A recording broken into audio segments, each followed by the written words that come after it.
아침 신문 귀로 읽으세요. 김용민의 조간 브리핑.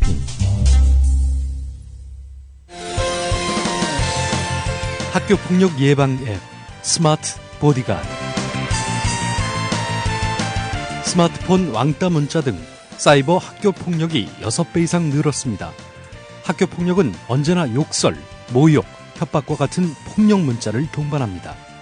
그런 학교 폭력 문자만을 감지하여 부모님께 알려드립니다. 미리 알면 예방할 수 있습니다. 구글 플레이에서 학교 폭력 예방 전문 어플 스마트 보디가드를 설치하세요. 지금 설치하고 먼저 무료 이용해보세요. 40년 감귤 농사꾼과 그 아들이 생산해 판매하는 제주 감귤. 당도 높고 쉬지 않은 제주 감귤. 택배비 포함 10kg당 23,000원으로 주문은 이츠제주.com 또는 휴대전화 010-4775-2111로 연락주세요. 맛이 없다면 반송비까지 판매자 부담으로 100% 환불 처리해드립니다. 검색창에 이츠제주를 검색하세요. 안녕하세요. 이번에 앨범을 발표한 가수 현우입니다. 정의롭고 행복한 사회를 만들고자 하는 국민TV, TV 개국을 위해 재능 기부를 하려고 합니다. 재능 기부 방법은 저의 앨범을 통한 다음과 네이버 등 포탈 또는 음악을 다운받을 수 있는 음악 전문 사이트에 온라인 다운로드 관련 모든 수익을 전액 기부하려고 합니다. 작고 미비할지 모르나 국민TV, TV 개국에 도움이 되었으면 합니다. 감사합니다.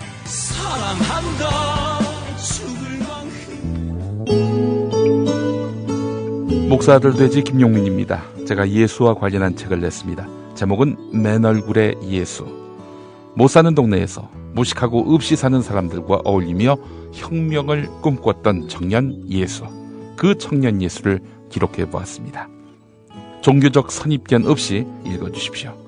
한국교회가 왜곡하고 분칠한 예수를 해체하고 맨 얼굴의 예수를 복원하다. 김용민이 쓴 예수 이야기 맨 얼굴의 예수. 인터넷 서점에서 만나보세요. 동력 발행. 맨 얼굴의 예수입니다. 네, 오늘 아침 조간신문에 어떤 기사가 실렸는지 김용민 PD와 함께 알아보겠습니다. 네, 김용민 PD 안녕하십니까? 네, 안녕하십니까? 네, 첫 소식부터 짚어주시죠. 예, 한겨레 일면 톱 기사입니다. 정부가 2035년까지 원전 비중을 29%로 늘리려면 기존에 계획한 원전을 다 짓더라도 추가로 필요한 설비 용량이 700만 킬로와트라고 밝혔습니다. 100만 킬로와트급 원전 7개를 더 지어야 한다. 정확하게는 7기라고 있죠. 예. 원전 7개가 더 생겨야 한다. 이런 얘기입니다. 신규 원전은 강원도 삼척과 경북 영덕, 동해안 지방에 지어질 것으로 보이는데요. 자, 원전만 지으면 뭐합니까? 이거를 이제 이 전기를 이송할 송전선로가 또 세워져야 되는 거 아니겠습니까? 예. 따라서 초고압 송전선로의 또 건설이 불가피하고요. 그렇다면은 제2의 밀양 사태를 부를 수도 있겠다. 이런 추정이 가능합니다. 사실 정부는 지난 2월에 6차 전력 수급 기본 계획을 발표하면서 일본 후쿠시마 원전 사고 이후 국민의 이런 여러 가지 정서를 고려해서 삼척과 영덕 지역의 신규 원전 건설 계획을 유보한 바 있습니다. 예. 자, 그런데 이번에 최소한 7기를 더 지어야 할 그런 상황이 직면하면서 결국 거기를 신규 원전 건설 지역으로 결정하지 않겠는가 하는 추정이 가능하고요. 자, 그렇다면은 또 그 지역 주민들의 반발은 불을 보듯 뻔합니다. 한겨레 이면으로 가보면은 그 해당 지역 주민들의 집단 반발 움직임을 또 전하고 있습니다. 예. 공교롭게도 영덕이면 또 영남권이고요. 예. 삼척도 사실은 경북 북부 지역하고 그렇게 멀지 않은 예. 뭐 사실상 영남권하고 좀 인접한 그런 예. 강원도 지역입니다. 그렇습니다. 자, 국민일보 기사가 눈길을 끕니다. 다른 신문에는 나오지 않는 기사인데요. 단독 기사군요. 단독 기사인데 단독 기사라고 하기는 좀 개면적인 내용입니다. 안영노 서울대공원장, 이분은 문화기획자지요. 박원순 시장이 희망제작소를 이끌었던 2007년에 문화기획업체 대표로서 이제 만났던 인물이기도 한데요. 자, 그런데 서울대공원장에 지난 4월에 이제 발탁이 됐습니다. 예. 그래서 새누리당은 이거는 박원순 시장 보훈인사다라고 이야기를 하고 있는데, 그 안영노 서울대공원장이 1997년에 그 인디밴드를 이끌었던 모양이죠. 그때 불렀던 노래가 있습니다. 뜯어먹어 날, 이런 제목인데, 날 뜯어먹어 라는 이런 가사가 반복적으로 등장하고, 할퀴어줘, 꼬집어줘, 살점 뜯어줘, 깨물어줘, 이런 표현도 나온다고 하는데 말이죠. 예. 근데 새누리당 당직자 사이에서는 이 최근에 그 호랑이가 사육사를 습격했던 그 사건을 연상시킨다는 이유인데, 이 노래가 결국 그 안타까운 죽음을 만난 사육사를 떠올리게 한다, 이런 주장이 나온다는 거지요. 이거를 국민일보가 그대로 갖다 실은 겁니다. 예. 문화면 기사는 아니죠. 정치면 기사입니다. 예. 자, 그런데 말이죠. 새누리당은 박원순 시장에게 책임을 뒤집어 씌우면서, 특히 지난달 29일 새누리당 원내대책회의에서 홍문종 사무총장은 박원순 시장이 인디밴드 출신의 비전문가를 대공원장으로 임명해서 곤충 전문가를 호랑이 사육사로 보냈다, 이렇게 말을 했는데 말이죠. 이거 명백한 거짓말입니다. 안영노 서울대공원장, 이분이 취임한 것은 지난 4월이고요. 예. 이 신모 씨가 맹수 사육사로 발령난 것은 그보다 3개월 전인 올해 1월입니다. 이원효 서울대공원장 임기에 이렇게 발령이 났던 겁니다. 이원효 씨는 그럼 언제 임명이 됐느냐? 2003년에 임명됐습니다. 이명박 시장 때 말이죠. 예. 이렇게 임명됐던 인물이고, 오세훈 시장 때까지 쭉 그 직을 유지해왔던 인물이고, 박원순 시장 임기를 존중한다면서 그대로 그 자리를 보존해줬고, 그렇게 해서 올 초에 이렇게 물러나게 된 겁니다. 자, 그런데 곤충 전문가인 분을 맹수사육사로 발령을 낸 이 책임이 전임 대공원장에게 있는데, 그걸 현 서울시장 또 현 대공원장에게 뒤집어 씌우는 이 새누리당의 행태, 참 부끄럽기 이를 데 없는 겁니다. 이런 사람이 그 여당의 사무총장을 맡고 있으니 어처구니가 없는 건데요. 뭐 국민일보 기사를 보면은 결국 이런 식의 새누리당 내에서 무슨 전에 그 대공원장이 무슨 노래를 불렀다느니 이게 뭐 박원순 시장의 보훈인사니 하는 이야기가 이 박원순 흔들기의 일환이다, 이렇게 보인다라고 전하고 있습니다. 예. 서울대공원 참사의 1차적인 책임을 안영노 서울대공원장에게 지운 다음 최종적으로 그를 임명한 박원순 시장의 시정활동을 문제 삼으려는 정치적 노림수가 있다는 그런 관측이기도 한데요. 자, 그렇다면은 이 새누리당의 이런 비열한 행태에 대해서 꼬집어야 될 텐데, 제목만 보면 이렇습니다. 국민일보가 뽑은 제목은 안영노 서울대공원장 밴드 멤버 시절에 불렀던 노래 뜯어먹어 날, 이런 내용의 가사가 뒤늦게 회자되고 있다. 예, 편집자가 누구였는지 몰라도 좀 제목을 잘못 뽑은 것 같습니다. 그렇죠. 예. 이게 왜 기사거리가 되는지 모르겠습니다. 인터넷 기사감인데 이게 지면에 오늘 실렸습니다. 예. 자, 지난 8월 30일에 검정 통과된 고등학교 한국사 교과서 교학사 것, 이게 논란이 되고 있죠. 크게 문제시 됐는데요. 친일, 독재 미화 서술, 이런 걸로 논란을 일으켰는데 말이죠. 한국인 위안부는 일본군 부대가 이동할 때마다 따라다니는 경우가 많았다. 이런 내용이 이번에 수정된 최종본에도 담겨 있다는 겁니다. 예. 교육부의 수정명령을 거쳤는데도 이 내용이 그대로 담겨 있다는 거죠. 아니, 위안부가 강제로 끌려다녔지 따라다녔습니까? 자발적으로 따라다녔습니까? 이 표현 고치라고 수정명령한 것 아니었습니까? 예. 그런데 반영을 안 했습니다. 강제로 끌려다닌 사실을 반영하지 않은 것입니다. 자, 교학사 교과서는 검정 통과 뒤 1923년 일본 관동 대지진 당시 일본 관원과 민간인들이 한국인과 일본인 사회주의자를 학살한 관동 대학살에 대한 서술이 없다는 지적을 시민사회로부터 받았는데요. 자, 최종본에서는 전혀 보완이 이루어지지 않았다고 합니다. 이런 내용이 담겨 있대요. 1923년 관동 대지진 때는 많은 사람들이 학살되는 참사를 당했다. 누가, 왜, 어떻게 학살했는지 구체적으로 표현하지 않은 것입니다. 일본의 극우 세력이 집필한 교과서가 있죠. 이른바 후소사 교과서인데요. 예. 후소사 교과서는요, 관동 대학살에 대해서 이런 혼란 중에 조선인 및 사회주의자들 사이에 불온한 착동이 있다는 소문이 퍼져 주민 자경단 등이 사회주의자 및 조선인, 중국인을 살해하는 사건이 일어났다. 이렇게 서술했습니다. 이 교학사 교과서가 일본 극우 교과서만도 못하다. 이런 평가가 가능하겠습니다. 예. 또 최종 승인된 교학사 교과서는요, 1930년대 이후 농업 이민과 일본으로의 노동 이민이 급격하게 증가한 이유를 한국 농촌 사회의 인구 과잉과 열악해지는 농촌 경제 때문이다. 이렇게 밝히고 있는데요. 국사편찬위원회가 발행한 한국사는요, 일제의 권력과 지주에 의한 토지 수탈 때문에 못 살아가지고 딴 데로 갔다. 이렇게 돼 있거든요. 근데 여기는 교학사 교과서는 한국 농촌 사회의 인구 과잉과 열악해지는 농촌 경제 때문이다. 이 도대체 현 정부의 사관에 대해서 의구심을 갖지 않을 수가 없습니다.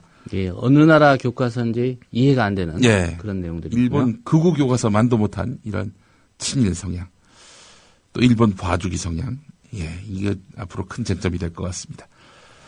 현 정부 들어서 뭐 역사뿐만 아니라 역사관마저도 크게 퇴행하고 있다는 지적이 나오고 있는데요.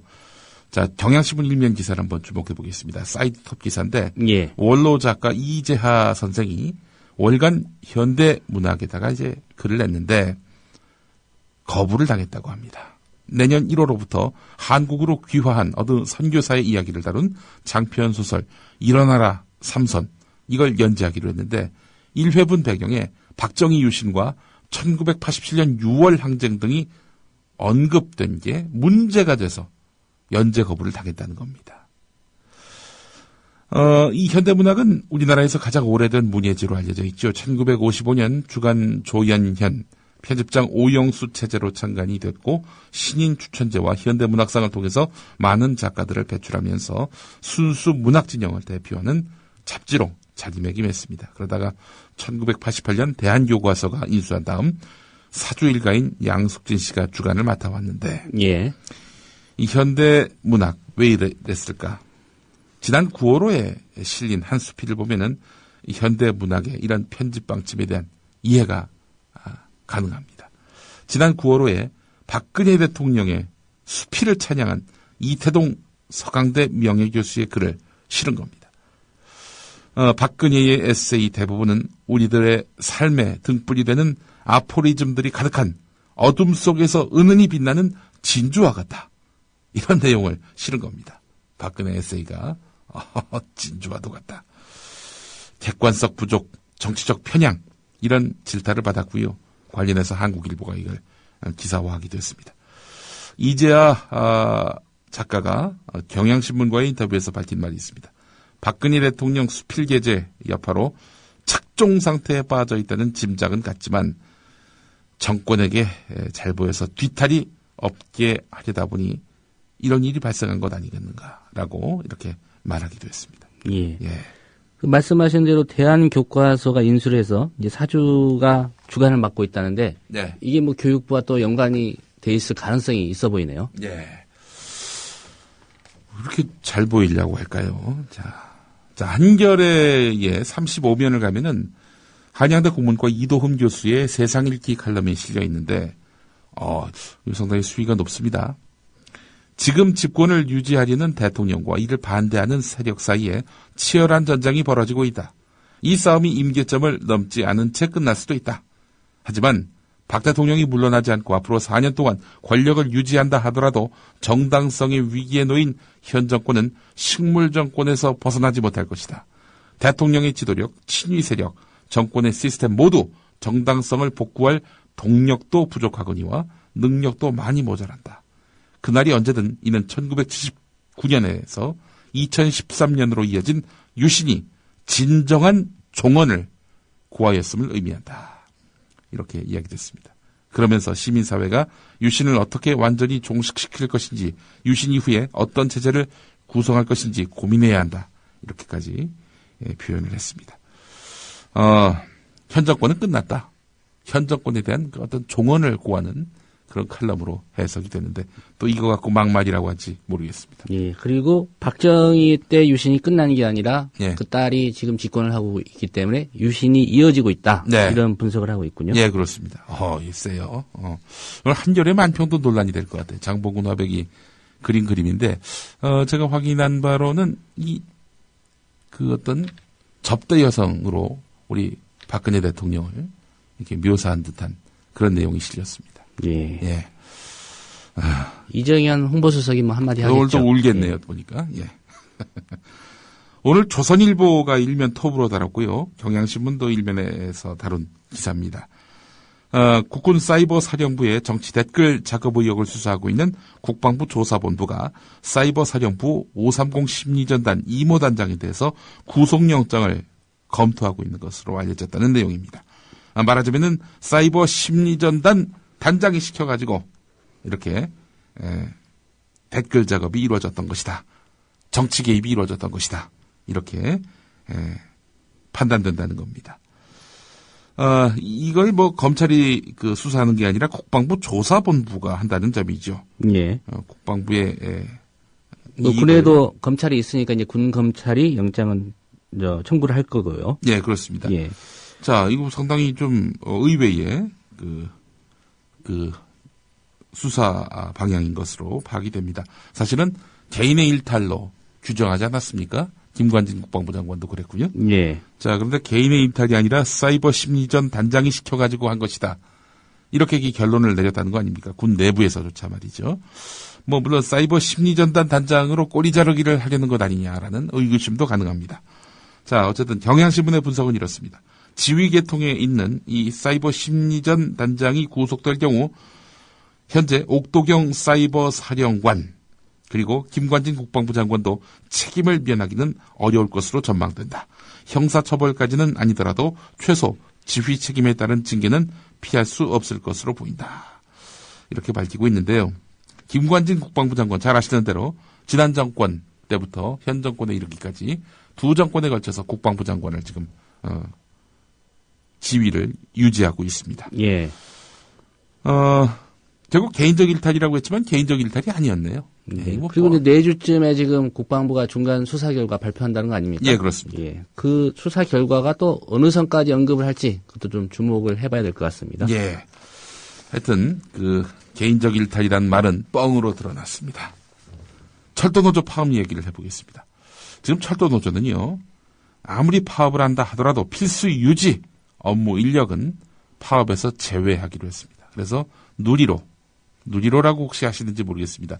이게 뭐 KTX만 우리가 알고 있는데 통근 통학열차입니다. 예. 그러니까 출근할 때 또는 학교를 갈 때 이렇게 이용하시는 분들을 위해서 운용하는 그런 일종의 도시철도 같은 그런 열차인데 자, 철도 파업으로 서울역과 충남 아산시 신창역을 오가는 누리로가 있습니다. 이 누리로 열차가 지난 10일부터 이틀째 운행이 전면 중단됐습니다. 철도노조 파업인가? 이렇게 생각하실 분들이 많죠. 그런데 철도노조는 어쨌든 필수 유지 업무 인력은 파업에서 제외하기로 하고 누리로 열차는 평상시에 60% 이상의 운행률을 유지하도록 했습니다. 파업을 밝혔지만은 이 누리로 이용하시는 분들을 위해서 철도노조는 60% 이상의 운행률을 유지하겠다 이렇게 밝혔는데 사측이 전면 폐지를 해버린 겁니다. 자, 이거는 뭘 의미하겠습니까? 이거는 한마디로 얘기해가지고 서민들의 불편을 키워서 철도노조 파업에 대한 여론 악화를 부르기 위한 그런 꼼수, 노림수가 아니냐 이런 의혹을 갖지 않을 수가 없는 겁니다. 예. 자, 누리로 열차 운행 중단은 특히 천안 아산 지역 대학생들의 통학에 어려움을 크게 주고 있는데요. 이 지역에는 순천향대, 호서대, 선문대에서 10여 개 대학이 있고 학생 수만도 10만 명이 이릅니다. 이 가운데 30%가량이 수도권에서 통학하고 있는데요. 자, 이 누리로 운행하지 못한다면 이들은 또 뭐 택시를 이용하든 버스를 이용하든 고생을 해야 될 텐데 말이죠.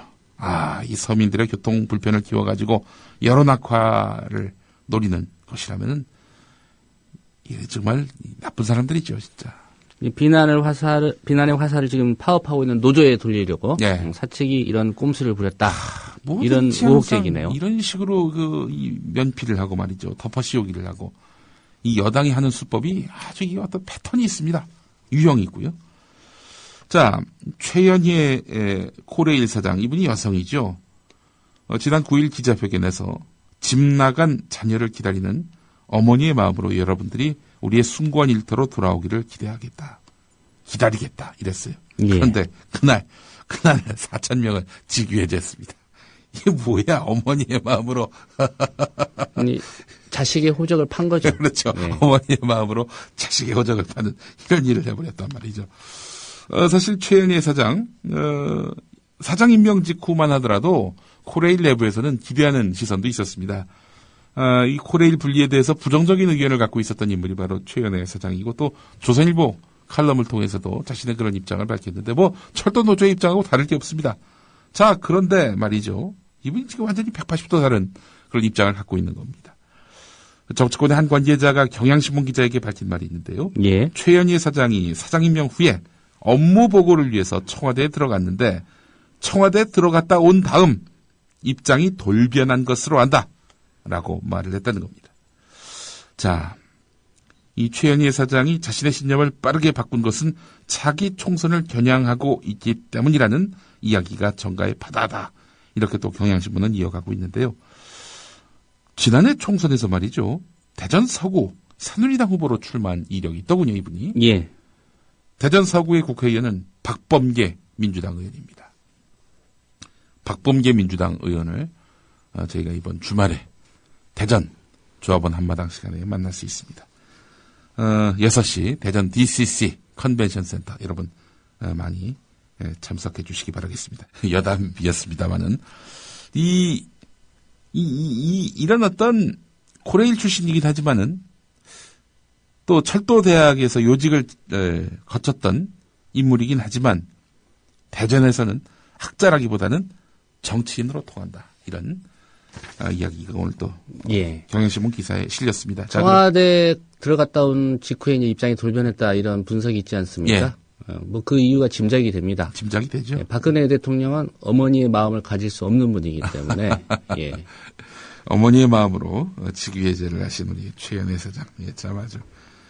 근데 경향신문이 말이죠. 이건 또 여담입니다만은 오늘 또 이게 제목을 보니까 말이죠. 내년 총선 겨냥한 듯 이렇게 되어 있습니다. 총선이 내년이지 않잖아요. 2016년이죠. 그런데 오늘 경향신문이 제목에서 오타가 났습니다. 오타가 아니라 이걸 뭐라고 하죠? 이거 하여튼 이 편집자가 이해를 잘못한 것 같은데요. 내년은 지방선거인데 말이죠. 또 어제 그 기사를 보니까 말이죠. 제목은 아니었습니다만은 환생 경제가 있었던 시점이 2004년이거든요. 근데 경향신문은 2003년이라고 또 했습니다. 이런 소소한 그 실수가 계속 이어지고 있네요. 경향신문. 내년 총선 아니죠. 2016년 총선을 겨냥한 듯 이렇게 해야 맞는 내용일 것입니다. 자, 지금 철도노조 파업과 관련해서 정부는 불법 파업이라고 이야기합니다. 왜 그러느냐? 노조법상 노동 조건과 관련해서만 파업을 할 수 있도록 돼 있거든요. 그것만 합법 파업으로 인정하고 있기 때문에 지금 민영화 반대를 내세운 이런 파업은 안 된다라는 것이 정부의 입장입니다.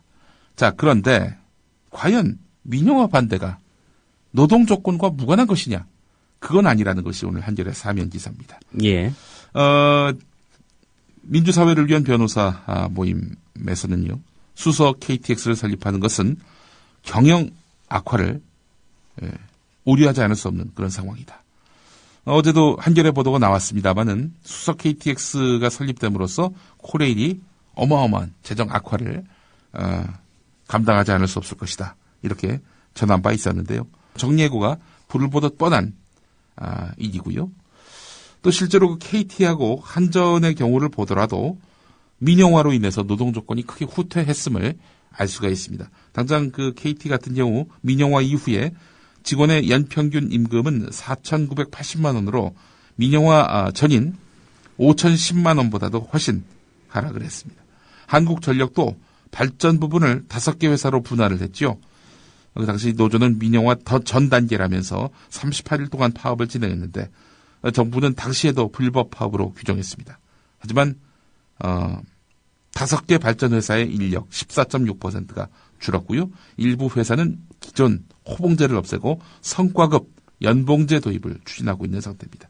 민영화 반대는 국민을 위한 것이기도 하지만 소속 노동자의 처우와도 직결된다는 점에서 봤을 때 이번 철도 노조의 민영화 반대 파업은 노동 조건과 연관된 합법 파업이다. 이런 논지입니다. 예. 결국 판단은 이제 법원이 해야 될 것 같고요. 예, 그렇습니다. 뭐 사실 우리 언론사들 파업을 보면은 공정 보도와 관련해서 내세우기도 하지만은 어떤 불법성을 피하기 위해서 노동 조건, 임금 조건과 관련해서 또 파업하는 경우도 많이 있지 않습니까? 예. 자, 철도 노조의 이번 민영화 반대 파업은 철도인들의 이런 처우와도 연관되는 부분이지만 보다 더 중요한 것은 국민들의 안전과 또 부담 이런 것들이 걸려있는 문제다라는 점을 국민들이 좀 인식할 필요가 있을 것 같습니다. 국정원 개혁 방안이 오늘 나올 모양입니다. 국정원 보고 이제 개혁안 만들어라 이렇게 박근혜 대통령이 시달하지 않았습니까? 예. 아니 뭐 스스로 자기 머리를 이발하는 그런 양상이 됐는데 말이죠. 국정원 오늘 내놓을 안이 국민일보에 일부 소개가 됐습니다. 수사 목적일 때를 빼놓고는 정당과 언론기관의 상시 출입을 스스로 제한하겠다. 직원의 정치 개입 금지 규정을 강화하겠다. 뭐 이런 내용인 것 같습니다. 핵심이. 하지만 대공수사권을 폐지한다든지 국내 정치 파트 축소는 포함이 되지 않을 것으로 보인다는 겁니다. 뭐 국내 정치 파트 축소 이거는 국내 정치 개입의 여지를 막기 위해서 야당이 끊임없이 주장해 왔던 것인데 말이죠. 이거는 그대로 유지하겠다. 국내 정치 파트에 대한 사찰 이것은 계속하겠다라는 것이 오늘 국회 개혁 특위에 보고될 국정원 개혁 방안인 것 같습니다. 예. 자, 낙하산 근절 방안이 빠진 채 공공기관 대책이 나왔습니다. 자산 2조 원 이상인 대형 공공기관이 내년 9월까지 부채 감축 목표를 달성하지 못하면은 기관장이 해임된다는 그런 기획재정부의 공공기관 정상화 대책이 나왔지요. 박근혜 정부 임기 동안 계속될 공공기관 개혁의 어떤 큰 틀입니다. 부채를 줄여라 이런 건데 중요한 것은 능력도 안 되는 사람, 낙하산인 사람을 그 자리에 수장으로 갖다 앉혀놓고 경영 악화를 하도록 방치하는 일, 이것부터 막아야 되는 거 아니겠습니까? 근데 낙하산 근절 방안은 빠진 채 공공기관 대책이 나왔단 말이죠. 다른 신문들은 뭐 대체로 이런 정부의 입장 발표에 비중을 실었는데 중앙일보는 일면에서 낙하산 근절 방안 빠진 공공기관 대책 이런 제목을 달았고요. 예. 한겨레 같은 경우도 일면을 보면은 공공기관 빚 정부가 키워놓고 알아서 줄이라는 정부. 이런 정부의 이런 이중적인 면을 질타를 하고 있습니다. 금융부채 절반 이상이 말이죠. 공공기관의 금융부채 절반 이상이 정부 정책을 수행하다가 발생한 거 아니겠습니까? 그래 놓고는 그걸 니들이 알아서 줄여라. 줄이지 못하면은 아무리 임기가 있다 하더라도 그 자리에서 끌어내리겠다. 이게 바로 정부의 입장입니다. 예. 이명박 씨에게 저는 빚 받아야 된다고 생각합니다. 구상권 청구 이게 불가능한지 모르겠어요. 예, 구상권이라고 하는 것은 말하자면은 손해난 것을 정부나 공기관이 책임을 지고 대리해서 낸 다음 그렇게 해서 발생한 그런 손실금을 실제로 손해를 입힌 당사자에게 받아내는 방법. 그게 바로 구상권이죠. 자, 한국일보는 또 이렇게 다뤘네요. 정부가 강도 높은 공공기관 개혁 대책을 발표하면서 그날 한국지역난방공사 사장으로 김성회 전 의원을 내정했다는 공기업 개혁안 발표 날에 낙하산 인사를 했다. 이렇게 제목을 달고 있습니다. 예. 김성회 전 의원이 이제 새누리당 화성갑 보궐선거 때 서청원 의원에게 이제 후보 사실상 양보했던 당사자죠. 그렇습니다. 이거 사전 매수 아닌가요? 뭐 사전 매수 이해 유도죄? 네. 광노현 교육감 때 좀 지금 여권이 주장했던 그런 내용인데 네. 민주당이 이걸로 고발 가능하다라고 논평을 낸 걸 제가 네. 좀 기억을 하고 있습니다. 논평만 내면 뭐예요? 네. 이게 새누리당과 민주당의 가장 큰 차이는 새누리당은 억지로라도 덮어 씌웁니다. 또 법적으로 올가맵니다. 그렇게 해서 상대방을 길을 죽게 만들어요. 근데 민주당은 그냥 논평만 내고 맙니다. 예. 오늘 여기까지 하겠습니다. 네, 오늘 소식 고맙습니다. 예. 부실 인사가 아무런 원칙도 없이 전문 분야와 상관없는 곳에 낙하산으로 임명되는 관행은 더 이상 없을 것입니다. 지난해 박근혜 대선 후보의 약속이었습니다. 그리고 집권했습니다. 이 약속은 잊지 않았던 모양입니다. 현우석 경제부총리의 말. 국민의 불신과 공분을 샀던 공공기관을 비정상에서 정상으로 돌려놓으려는 종합계획입니다. 이번에는 다르다고 확실하게 약속드립니다. 저부터 솥을 깨고 배를 가라앉힌다는 파부 침선의 결연한 마음으로 A에서 Z까지 모두 살펴보고 반듯한 정상화 대책을 내놓을 것입니다. 파티는 끝났다고 봅니다. 파티는 끝났다고 봅니다. 정말 파티는 끝났나? JTBC의 보도. 이런 낙하산 인사가 이번 정부에서 상당히 이제 많았다는 것을 이제 다음 표를 보면 아실 수가 있는데요. 예. 박근혜 정부에서는 새 정부 들어서 이제 이달까지요. 총 78명이 공공기관장으로 임명이 됐는데 이 가운데 34명, 45%가 이제 낙하산 인사라는 평가를 그렇게 이제 구분이 되고 있고요. 같은 기간 동안에 이명박 정부에서는 총 180명 중에 32%가 낙하산 인사다. 이런 걸 보면은 박근혜 정부가 현재까지는 좀 많다. 낙하산 인사라고 구분되는 사람이 많다고 할 수 있습니다. 파티는 끝났다니요? 친이명박계의 파티가 끝났다는 말이겠지요. 친박근혜계의 파티. 정권의 나팔수로 돌아간 KBS도 비판합니다. 그 조직에 대해 잘 알고 경영 능력과 개혁 의지도 있는 사람이라야 공기업을 제대로 개혁할 수 있습니다. 그런데 최근 공기업 인사를 보면 도무지 전문성이나 개혁 성향은 찾아볼 수 없습니다. 친박 인사들이 도로공사와 마사회장 등 알짜 공기업 수장 자리에 올랐습니다. 지역 난방공사 사장에는 국회의원 재보선에서 서청원 후보에게 자리를 양보한 인사가 내정됐다고 합니다. 대통령은 지난 대선 때 낙하산 인사 근절을 약속했지만 출범 1년도 안 돼 낙하산 인사 비율이 벌써 이명박 정부 때보다 높아졌다는 조사 결과도 있습니다. 파티는 끝났다고 봅니다. 이것만 뻥이 아니었습니다. 대선 후보 시절 박근혜 대통령 낙하산 인사 않겠다는 약속에 이어 이런 약속도 했었습니다. 들어보시죠. 대통령은 국회를 존중하고 여당은 물론 야당들과도 소통해야 합니다.